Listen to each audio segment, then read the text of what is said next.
आज की जो साहित्य गोष्ठी है, इसके बीच में अपने बीच में अगली कड़ी के रूप में मैं ऐसे एक कवि को बुलाना चाहूंगा जो कि हिंदी साहित्य के ऐसे सशक्त हस्ताक्षर हैं, जो कि हिंदी साहित्य के एक कवि हुए जिनको अनल के कवि कह सकते हैं, धधकती अंगारों के कवि कह सकते हैं, जिन्होंने एक ऐसी कविता लिखी थी जो रामधारी सिंह दिनकर है, जिन्होंने कुरुक्षेत्र के नाम से। और अभी वर्तमान युग में जो अपने हरिओम पवार हैं, उनकी अगर संज्ञा लें तो भी अपने बीच में कम है। तो ऐसे ही अपने पास में जो मेड़ा की धरती से अपने बीच में पधारे हुए हैं निम्बाराम जी सेन साहब। तो वास्तव में जब इनकी वाणी को अपन सुनते हैं, उनके जो ओजस्वी जो ये उनके शब्द चयन है वो सुनते हैं, तो अपने दिल में भी ऐसा होता है कि वास्तव में उनके अंदर एक जो राष्ट्र की भावना है और वीरता है, और जो हर प्रकार से जो ओज भरा हुआ है, जो मतलब इतने मंचों पे जब जाते हैं तो मैं उनको कई बार सुनता हूँ और देखता हूँ कि वास्तव में एक राजस्थान की धरा, और वो भी जालोर की धरा पर एक ऐसे मतलब जो कवि है जो कि वास्तव में एक ग्रामीण जीवन से, और अभी उनकी जो उम्र है वो भी इतनी कम है, उसके बाद में भी उन्होंने इतनी बड़ी उपलब्धि हासिल की है कि वास्तव में जब ये और जैसे देश के बड़े बड़े जो मंच इनको मिलेंगे तो वास्तव में ये देश का और अपने गांव का, जिले का नाम रोशन करेंगे।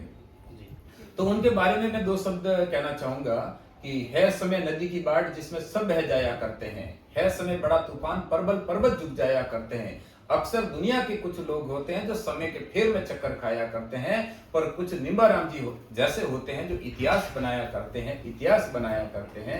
वर्तमान में ये शिक्षाविद भी हैं, साथ में वेटरनरी डॉक्टर भी हैं, और सबसे जो खास बात है कि वो राष्ट्रीय भावना से जुड़े हुए हैं, और साथ में जहां पर भी जैसे गौ माता है उनकी लघु निःशुल्क सेवा करते हैं, और जो अपने ये सामाजिक जीवन में उसमें भी वो हर प्रकार से जुड़े हुए हैं। तो मैं उनसे निवेदन करना चाहूंगा कि आज की इस जो काव्य गोष्ठी है, इसमें भी आप भी अपनी जो कविता का जो पुष्प है उसको आप रखें, ताकि जो अपने आने वाली जैसे जो अपने इस युवा में जो पीढ़ियां हैं वो भी आपसे प्रेरणा लें, और ताकि ये भी एक साहित्य के प्रति जो उनके अंदर जो ललक है, जिज्ञासा है, वो उनके अंदर और जागृत हो। आजकल जो युग है वो केवल दिखावटी का युग है, बनावटीपन का युग है, मौलिकता कम होती जा रही है। तो हमारे बीच में एक और मादरी की धरती से भी कुंवर श्रीपाल सिंह जी वो भी पधारे हुए हैं, तो उन्होंने भी काव्य पाठ किया है। उनके बारे में तो कहना चाहूंगा कि मतलब जैसे ये उत्तरी नामक जो एक उपन्यास है जो कि बहुत ही बड़ा है, और उन्होंने अपनी कम उम्र में जो लिख के और सफलता हासिल की है, तो आपका भी बहुत बहुत आभार। तो ज्यादा समय में लेते हुए मैं निम्बाराम जी भाई साहब से निवेदन करना चाहूंगा कि आज की इस काव्य गोष्ठी में आप भी अपने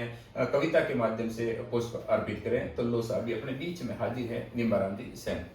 बहुत बहुत धन्यवाद भाई साहब, और आपका बड़प्पन है, जितनी सारी बातें बोली आपने मेरे सम्मान के अंदर। मैं अभी तक कविता की परिभाषा को सीख रहा हूँ, आप जितने भी लोग सुनोगे इन्होंने बहुत बड़ी बात बोल दी, इतना कुछ भी नहीं है, सिर्फ सीख रहा हूँ। और अभी तक लिखना भी नहीं सीखा हूँ, केवल कविताओं को पढ़ना सीखा हूँ।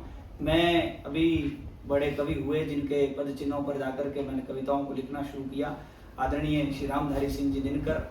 मैं इस मौके पर उनकी एक कविता पढ़ता हूँ, क्योंकि मेरे पास में ऐसा कोई कविता मेरी खुद की है नहीं जो मैं आपके बीच में रखूँ, पर मुझे एक प्रिय कविता है, उनका अंश है, रश्मि रति से मैं पढ़ता हूँ। महाभारत का युद्ध चल रहा है, और जब लाक्षागृह से कुंती सहित 500 पांडव निकलते हैं तो उनके सामने एक सर्पिणी आ जाती है, और सर्पिणी जैसे ही आती है तो उसको अर्जुन भाले की नोक से लेकर के जलती हुई आग में डाल देते हैं। तो वो सर्पिणी जैसे ही गिर जाती है, लेकिन वो गिरते वक्त उसका सपोला जो बच्चे को जन्म देने वाली थी, उसका सपोला बाहर गिर जाता है। वो सर्पिणी उस आग के अंदर जल करके भस्म हो जाती है, पर वो सपोला उस अर्जुन को देख लेता है। बड़े कवि महाकवि दिनकर लिखते हैं, मैं पंक्तियों के माध्यम से प्रेषित करता हूं कि चल रहा महाभारत का रण, चल रहा महाभारत का रण, जल रहा धरित्री का सुहाग, फट कुरुक्षेत्र में खेल रही नर के भीतर की कुटिल आग। वाजियों गजों की लोतों में हो रहे मनुज के छिन्न अंग, बह रहा चतुष्पद और द्विबुत का रुधिर मिश्र हो एक रंग। गतवर गहरे सुगर भूधर लिए रक्त संजित शरीर, थे जूझ रहे कौनते करण क्षण क्षण करते गर्जन कबीर। दोनों रण कुशल, दोनों धरुंधर, दोनों संबल, दोनों समर्थ, दोनों पर दोनों की अमोघ हो विशिक वृष्टि हो रही व्यर्थ। इतने में कर्ण ने ज्यों अपना देखा निशंग, तर्कस में से फुंकार उठा कोई प्रचंड भुजधर विशंग। बोला रे अश्वसेन, रे कर्ण, मैं अश्वसेन विस्तृत भुजंगों का स्वामी हूँ, जन्म से पार्थ का शत्रु परम, तेरा बहुविध हितकामी हूँ। बस एक बार कर कृपा धनुष पर चढ़ शरव्य तक जाने दे। इस महाशत्रु को अभी तुरंत चंदन में मुझे सुलाने दे। कर वमन जरन जीवन भर का, कर गरल वमन जीवन भर का, सिंचित प्रतिशोध उतारूंगा।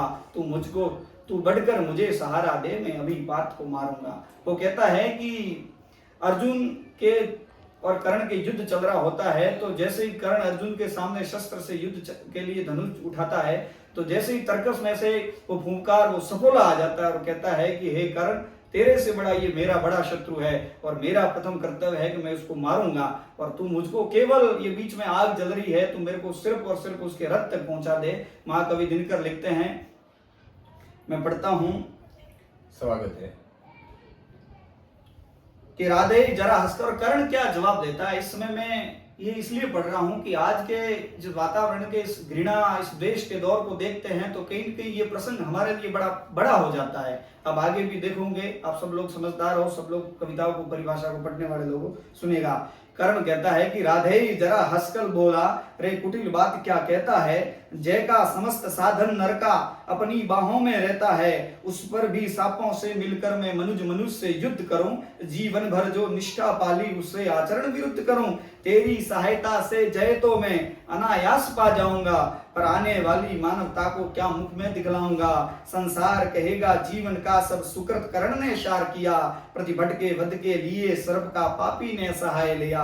हे अश्वसेन, तेरे अनेक वंशज छिपे नरों में भी, सीमित वन में ही नहीं बहुत बसते पुरग्राम घरों में भी। ये नर भुजंग मानवता का पथ कठिन बहुत कर देते हैं। प्रतिबल के वध के लिए नीच सहाय सर्प का लेते हैं। ऐसा ना हो कि इन सांपों में मेरा भी उज्जवल नाम चढ़े। पाकर मेरा आदर्श और कुछ नरता का ये पाप बढ़े। अर्जुन है मेरा शत्रु किंतु वह सर्प नहीं नर ही तो है। संघर्ष सनातन नहीं शत्रुता इस जीवन भर ही तो है। अगला जीवन किस लिए भला तब हो द्वेषांध बिगाड़ू मैं। सांपों की जाकर शरण सर्प बन क्यों मनुष्य को मारूं मैं। क्या भाग मनुष्य का सहज शत्रु मित्रता न मेरी पा सकता। मैं किसी हेतु भी ये कलंक अपने पर नहीं लगा सकता। मैं किसी हेतु भी ये कलंक अपने पर नहीं लगा सकता। बहुत बहुत आभार, बहुत बहुत धन्यवाद। बहुत शानदार प्रस्तुति। वास्तव में आपकी जो ये जो एक जो कविता है, जितने भी जो दर्शक हैं उनके समक्ष जो पेश करने का अंदाज है बहुत ही निराला है। और जो आपके अंदर जो राष्ट्रभक्ति की जो भावना जो भरी है उसका भी जितना आपकी प्रशंसा करें। और कहा भी गया है कि मैं चाहूं पन्ना का पावन त्याग अमर रहे, शिवा का शस्त्र भी सलामत रहे, प्रताप की प्रतिज्ञा का भी ख्याल रहे, और हिंदुस्तान का हर हिंदुस्तानी अपनी आन बान और शान में रहे। तो पुनः मैं उनके बारे में एक शब्द कहना चाहूंगा। एक पंक्ति मेरे को याद आ रही है कि एक हृदय ऐसा होगा जिसके धीरे जम होंगे, एक सरोवर ऐसा होगा जिसके निर्जम होंगे। माना कि ढलती रात के टिमटिमाते तारे हैं, पर एक सवेरा ऐसा होगा जिसके सूर्य जम होंगे, सूर्य जम होंगे।